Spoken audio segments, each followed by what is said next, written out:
Mari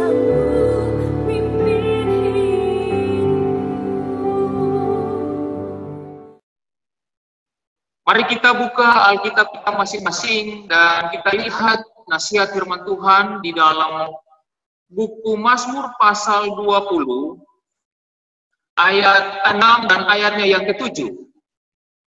Mazmur pasal 20 ayat 6 dan 7 yang berbunyi demikian.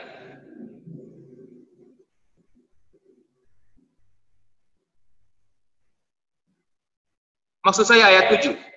Sekarang aku tahu bahwa Tuhan memberi kemenangan kepada orang yang diurapinya dan menjawabnya dari surganya yang kudus dengan kemenangan yang gilang gemilang oleh tangan kanannya.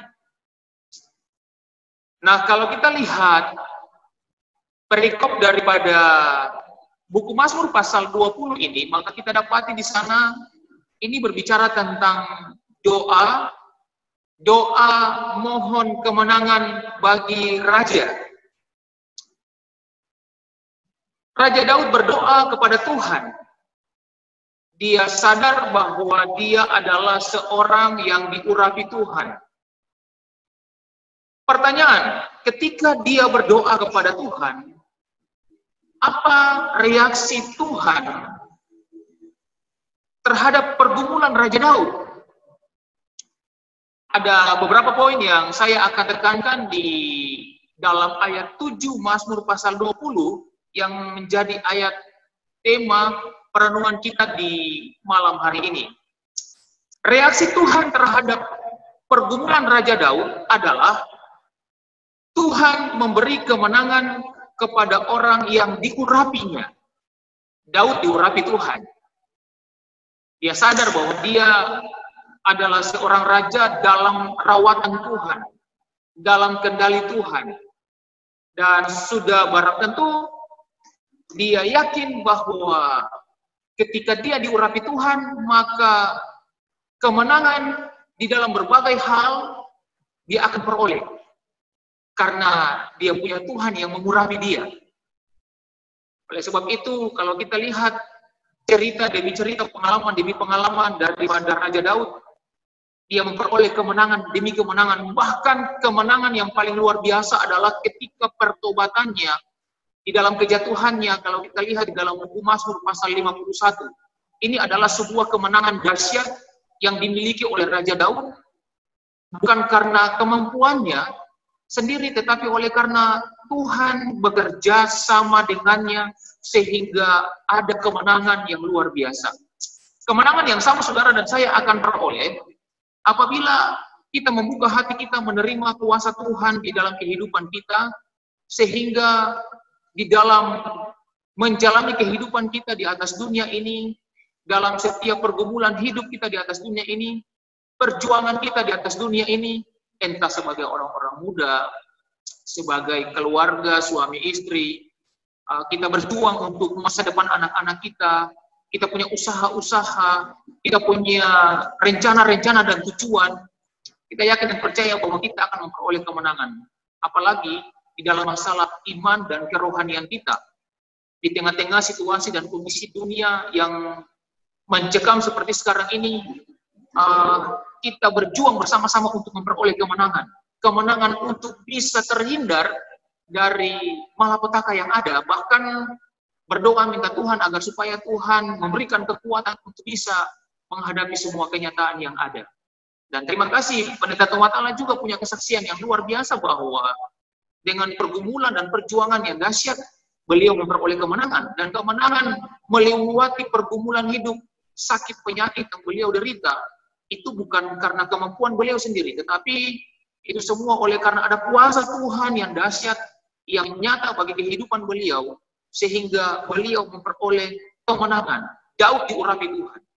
Pendeta Tomatala diurapi Tuhan. Saudara dan saya, kita semua diurapi Tuhan. Karena kita ini adalah miliknya. Kita ini adalah kepunyaan Tuhan. Bangsa yang kudus, imamat yang rajani. Olehnya itu saya berani mengatakan bahwa saudara dan saya, kita semua ini adalah diurapi Tuhan. Kemudian, poin yang kedua yang saya mau tekankan di dalam Mazmur pasal 20 ayat 7 ini adalah Tuhan menjawab dari surga yang kudus. Tuhan menjawab doanya dari surga yang kudus. Berapa banyak di antara kita yang ketika kita berdoa, lalu Tuhan langsung jawab. Memang kalau berbicara tentang jawaban doa, tidak itu juga adalah bagian dari jawaban doa. Nanti juga itu adalah bagian dari jawaban doa. Namun ketika yang kita butuhkan itu datang, itu juga adalah bagian dari jawaban doa.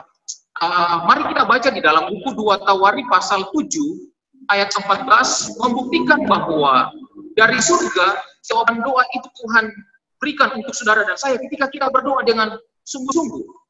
2 Tawari pasal 7 ayat 14 di sana dikatakan, dan umatku yang atasnya namaku disebut merendahkan diri, berdoa dan mencari wajahku, lalu berbalik dari jalan-jalannya yang jahat, maka aku akan mendengar dari surga. Luar biasa saudara, dari surga. Pertanyaan, ada apa dengan surga? Di mana itu surga? Kenapa jawaban doa itu datang dari surga? Nah, saya ingin menjelaskan sedikit poin yang kedua ini terkait dengan kata surga. Surga itu dalam bahasa Inggris adalah paradise. Dalam bahasa Greka itu adalah paradeisos, yang artinya Firdaus. Nah, di manakah surga? Dalam 2 Korintus pasal 12 ayat 2-4, ketika Petrus diberikan Tuhan penglihatan dan dia melihat bahwa surga itu berada di tingkat ketiga, langit ketiga. Dan dia jelaskan di sana bahwa di langit ketiga itu adalah tempat di mana Tuhan dan makhluk surga lainnya tinggal, yaitu Firdaus. Tadi saya katakan di tingkat ketiga atau di langit ketiga, itu berarti ada langit pertama, langit kedua, dan langit ketiga. Secara singkat saya ingin jelaskan sedikit, karena saya punya hubungan yang sangat kuat dengan kata surga ini, karena jawaban-jawaban kemenangan-kemenangan itu datang dari sana, dari surga. Langit pertama, di dalam Kejadian pasal 1 ayat 8 dan 20, Yeremia 4 ayat 25, Ayub 38 ayat 4 dan 8, bahwa udara di atas bumi kita adalah langit pertama di mana tempat burung-burung terbang. Dan Alkitab mengatakan bahwa itulah cakrawala. Iya, itulah cakrawala, itulah langit pertama. 2 Petrus pasal 3 ayat 10-13 mengatakan bahwa suatu waktu langit ini akan binasa dan akan dibaharui. Itulah langit pertama, tempat burung-burung berterbangan, dan Alkitab mengatakan bahwa itulah cakrawala.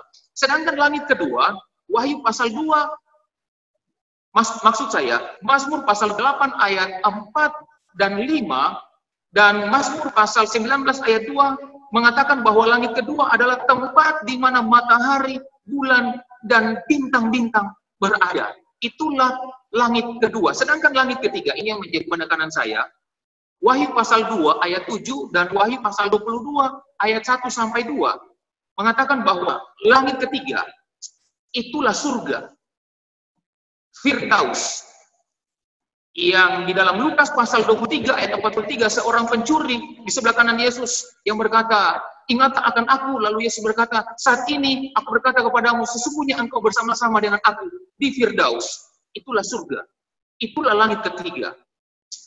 Di mana Tuhan dan makhluk surga lainnya, malaikat suci, tinggal. Kemudian, di mana orang-orang benar akan dibawa bila Kristus datang. Saudara dan saya hidup di dalam kesetiaan, maka ketika Tuhan datang, kita akan dibawa ke langit ketiga, ke Firdaus, ke paradise, ke surga. Kemudian tempat di mana terdapat air dan pohon kehidupan, itulah langit ketiga, dan di sanalah tahta Allah berada. Apa hubungannya dengan Mazmur pasal 20 ayat 7 yang menjadi ayat perenungan kita malam hari ini? Surga, tempat di mana saudara dan saya akan mendapat kemenangan. doa-doa kita dijawab. Kenapa? Karena di surga adalah sebuah tempat yang suci, yang kudus, sumber kemenangan, sumber kehidupan, karena Allah bertahta di sana. Ketika saudara punya pergumulan, saudara berdoa minta, maka surga akan terbuka. Tuhan, tempat dia berteduh, tempat dia bertahta, dia akan menjawab semua doa-doa dan pergumulan saudara. Terima kasih, karena walaupun di langit ketiga, surga, Firdaus, tempat air kehidupan dan pohon kehidupan, namun Tuhan sanggup melihat setiap kebutuhan dan keperluan saudara dan saya malam hari ini, esok, dan seterusnya. Kenapa? Karena surga penuh dengan kehidupan, surga penuh dengan kekayaan, surga penuh dengan kemenangan, karena Allah kita bertahta di sana, tempat tinggalnya di sana, di mana saudara dan saya, kita akan dibawa ke sana untuk tinggal 1000 tahun.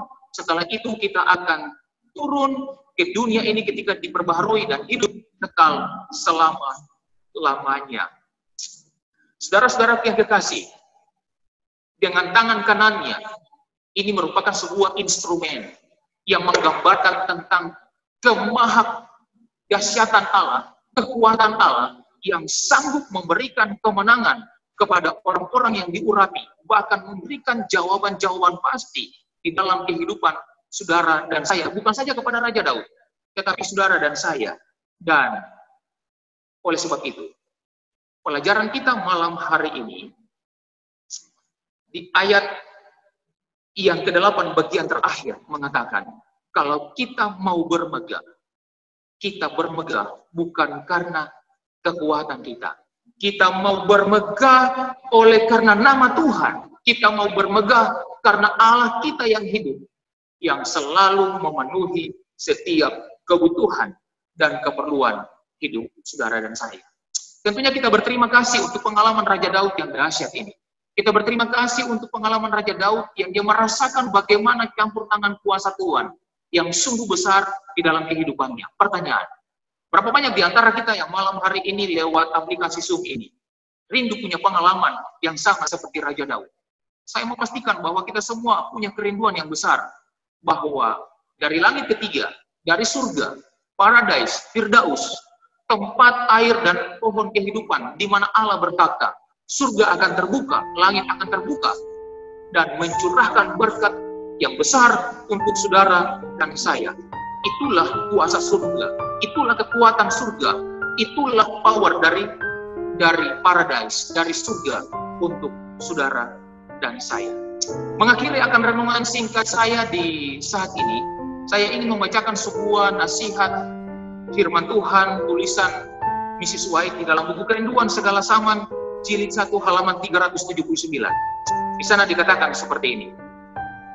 Mereka bergumul dengan tenaga-tenaga yang luar biasa, tetapi mereka telah diberikan jaminan adanya pertolongan yang luar biasa juga. Seluruh makhluk surga berada pada barisan tentara itu, dan makin banyak malaikat-malaikat berada di dalam barisan itu. Roh Kudus, utusan panglima bala tentara Tuhan, turun terjun ke medan perang itu. Mungkin banyak kelemahan kita, begitupun dosa-dosa dan kesalahan-kesalahan kita sangat menyedihkan. Tetapi kemurahan Allah itu menjadi bahagian mereka yang mencarinya dengan penyesalan. Kuasa yang maha kuasa adalah demi kepentingan mereka yang berharap di dalam Allah.